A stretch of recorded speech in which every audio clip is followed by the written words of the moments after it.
नमस्कार बंधुरा सुप्रभात। আর সকাল সকাল দেখো গাছে একটু জল দিচ্ছি। রোদটা এখনও সেভাবে চড়া হয়ে ওঠেনি, হালকা হালকা রোদ। আর এইগুলো দেখো আমার বেলের চারাটা বেশ বড় হয়েছে। আর এগুলো হচ্ছে গন্ধরাজ লেবুর চারা বেরিয়েছে। বাড়িতে লেবু এনেছিল, তো লেবুর বীজগুলো দিয়েছিলাম পুঁতে। এই দেখো ছোট্ট ছোট্ট পেঁপে গাছে চারা বেরিয়েছে। একজনের বাড়ি থেকে একটা বড় পাকা পেঁপে দিয়েছিল, আর পেঁপের মানে জাতটা খুব ভালো ছিল। তো সেই পেঁপের কেটে তো তার বীজগুলো আমি পুঁতে দিয়েছিলাম, তো সেখান থেকে দেখি ছোট ছোট চারা বেরিয়েছে। আর দেখো গরমের মধ্যে মা 3 বেবিকে নিয়ে শুয়ে আছে। এই দেখো কি সুন্দর পুঁই শাক হয়েছে। তনির বাবা আবার পুঁই শাকটা এই রিজার্ভারের ওপর দিয়ে এরকমভাবে বাড়িয়ে দিয়েছে। এটার ওপরে গোল করে করে হবে।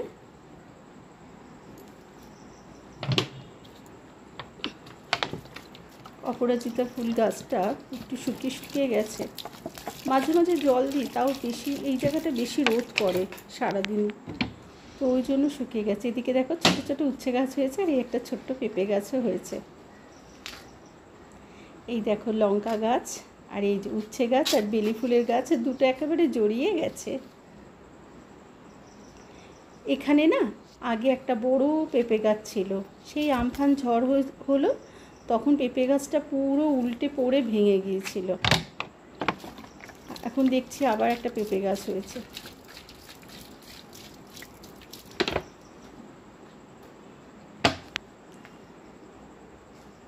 আজকে গাছে ফুল তেমন হয়নি, দেখো একটা মাত্র এই থোকা জবা ফুল হয়েছে, আর বোধহয় দুটো না একটা নীলকণ্ঠ ফুল হয়েছে, আর ওদিকে কয়েকটা টগর ফুল হয়েছে। কি জানি গরমের জন্য বোধহয় ফুল হচ্ছে না ভালো। আবার বর্ষাকাল এলে দেখা যাবে, আবার এক দিন পুরো গাছ ভরে ফুল হয়। এই দেখো এই কাঁঠাল গাছ থেকে একটা কাপড় ঝুলছে, রাত্রিবেলা অন্ধকারে কেউ দেখলে নির্ঘাত ভয় পেয়ে যাবে। গতকাল শাড়ি মেলেছিলাম ছাদে, হাওয়ার চোটে এদিক করে ছাদের এদিকটা ছিল, হাওয়ার চোটে না কাঁঠাল গাছটাতে এমনভাবে পড়েছে আমি আর সেটাকে তুলতে পারিনি।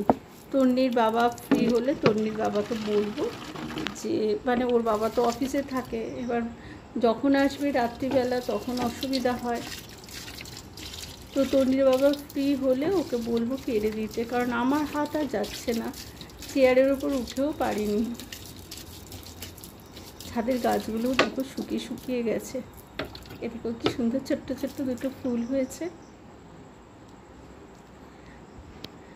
বাগানের মাটিতে এইটা কি সুন্দর দেখো, আমার খুব ভালো লাগে এই ঝাঁকড়া ঝাঁকড়া গাছটা। বাগানের মাটিতে যে গাছগুলো আছে ওগুলোর ব্যাপারে নিশ্চিন্ত যে আমি যদি জল নাও দিই, একটু বৃষ্টি হলে আর আমি জল দিই না, জল যদি নাও দিই মাটি থেকে শুষে জল নিয়ে নেবে। কিন্তু এই টবে গাছ করার এক ঝামেলা, রোজ জল দিতে হবে, এবার জল না দিলেই গাছগুলো শুকোতে শুরু করবে।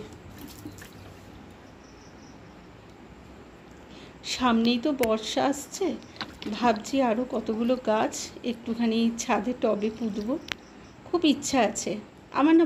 গাছপালা ভারী ভালো লাগে। জামাকাপড় তো মেলা হয়ে গেছে, জামাকাপড় মেলার জন্যই মেন এসেছিলাম ছাদে। তো চলো, রান্না বান্না কিছু কাজই হয়নি, নিচে গিয়ে সব করতে হবে। আর এই দেখো কি সুন্দর কচি কচি নিম পাতা হয়েছে, দেখি কালকে সময় পেলে পেরে নিয়ে যাব। আজকে গাছে থাক, এখন আর পারবো না, তাহলে শুকিয়ে যাবে। কালকে শনিবার আছে, একটু নিম পাতা খাওয়াই যেতেই পারে। দেখি যদি গাছ অবধি এসে পৌঁছোই, তাহলে কালকে একটু নিম পাতা ভাজা করব। এই দেখো ছাদ থেকে দেখা যাচ্ছে না কাপড়টা কিভাবে পড়ে রয়েছে। আর আমাদের গাছের আমগুলো দেখো কীরকমভাবে পাকা অবস্থায় ঝুলছে, এদিকে পাখিতে অর্ধেক ভেতরটার পুরো খেয়ে নিয়েছে। প্রত্যেক বছর এই হয় দেখি, আমগুলো খোসা ঝোলে আঁটি ঝোলে আর মাঝখান থেকে কিছু নেই, সব খেয়ে চলে যায়। কটা না আম পারি, আমগুলো আমাদের বাড়ির আমগুলো না মানে কি বলবো, কাঁচা অবস্থায় খুব ভালো খুব ভালো, কিন্তু পাকা অবস্থায় সেই আম তো খাওয়াই যায় না, দু একটা যদিও বা থাকে পাখিতে খেয়ে নেয়। এই দেখো ওপর থেকে আম পেড়েছি 3-4টে, নিচে ওপর থেকে পড়ে এইভাবে ফেটে গেছে দেখো। এই আমগুলো না পাকা না কাঁচা, কাঁচা হিসেবেও খাওয়া যাবে না, আবার পাকা হিসেবেও সেই রকম পাকেনি, খাওয়া যাবে না। তো চলো এগুলোর ভাবছি একটু জেলি করে রাখবো। এর আগেও 1-2 মাস আগে বোধহয়, মানে প্রথম যখন গরম পড়লো, আম সবে একটু বড় হয়েছে, তো তখন একবার নয় 2বার জেলি করেছিলাম। তো সেটা ফুরিয়ে গেছে, আবার ভাবছি একটু করে রাখবো।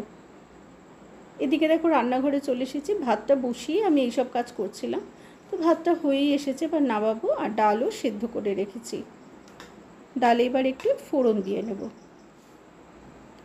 আর আজকে মাছ ফুরিয়ে গেছে, তো আজকে করব ডিমের ঝোল। আর একটু নোটে শাকের চচ্চড়ি করব। নোটে শাকটা এনেছে সেই আগের রবিবার বাজারে, তো আমি সেটা প্লাস্টিকে পুরে ফ্রিজে রেখে দিয়েছি। তো শাকটা এরপর নষ্ট হয়ে যাবে, তো ওই শাকটাই করে ফেলবো।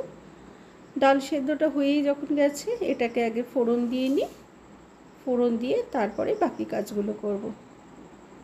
আর এবারে যে আম আনলাম না, মানে আনলাম বলছি, গাছ থেকে যে আমগুলো পারলাম, আমগুলো একটু হলদে হলদে রং ধরেছে, তো কিন্তু পাকা আম হিসাবে খাওয়া যাবে না ওগুলো। তো ওই হলদে হলদে রং ধরার জন্য কী হবে, জেলিটা বেশ কালারটা সুন্দর হবে। এর আগে আমি জেলিতে একটুখানি কালার দিয়েছিলাম, মানে তোমার একটু হলুদ দিয়েছিলাম, তো সেই জন্য একটু হলদেটে ভাব ছিল। কিন্তু এগুলোতে আর আশা করি হলুদ দিতে হবে না। এটা এই আমগুলো সেদ্ধ করলে মোটামুটি বেশ একটা হলুদ জেলির কালার চলে আসবে। কড়াতে জিরে আর জিরে শুকনো লঙ্কা ফোড়ন দিলাম। চলো ডালটাও হয়ে গেল। আর মুসুর ডাল সেদ্ধ করলে শুধুই খাওয়া যায়, দেখো একটু ঘন ঘনই করলাম ডালটা। এবার কড়াতে দিলাম, ডালটা তো হয়ে গেছে, কড়াতে দিলাম 5 ফোড়ন আর হচ্ছে শুকনো লঙ্কা, তেজপাতা। শাকটা আগে করে নিয়ে তারপর ডিমের ঝোলটা করব। অল্প একটু সবজি দিয়েছি। আর নোটে শাক একেবারে কুচো কুচো করে ভাজে কিনা আমি জানি না, যাই হোক সেই কারণেই চচ্চড়ি করছি। আর দেখো শাকটা কেটে জলে ভিজিয়ে রেখেছিলাম।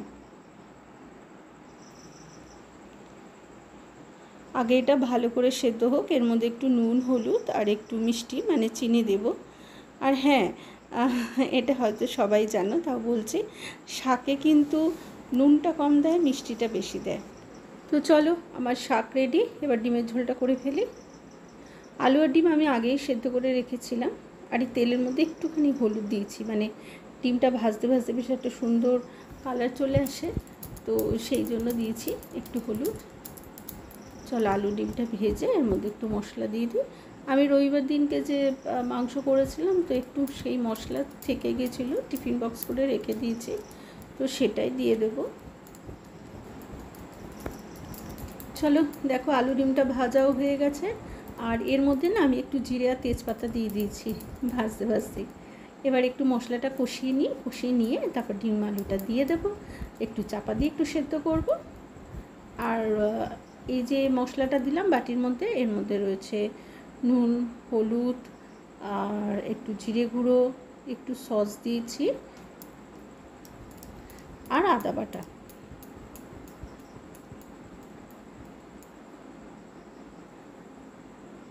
এবার এর মধ্যে দেখো ফ্রিজে একটু মশলা রেখে দিয়েছিলাম, রবিবার মাংসের জন্য মশলা করেছিলাম, অনেকটাই ছিল, তো তখন বললাম যেটা যে একটু মশলা ছিল, সেই মশলা দিয়ে দেখো ডিমের ঝোলটা হয়ে গেল।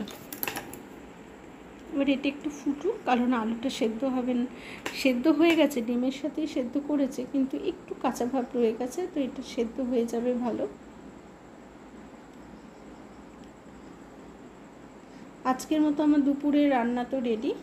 এবার রান্নাঘর পরিষ্কার করে স্নান টান সেরে খাওয়া দাওয়া করে তারপরে একটু দুপুরে রেস্ট নেব। এই দেখো রান্না শেষ বলে আবার রান্না শুরু করলাম। আসলে না ফ্রিজের সবজির ডালাটা খুলে দেখি কতগুলো বরবটি শুকিয়ে যাচ্ছে প্রায়, তো ভাবলাম একটু ভর্তা করে নিই।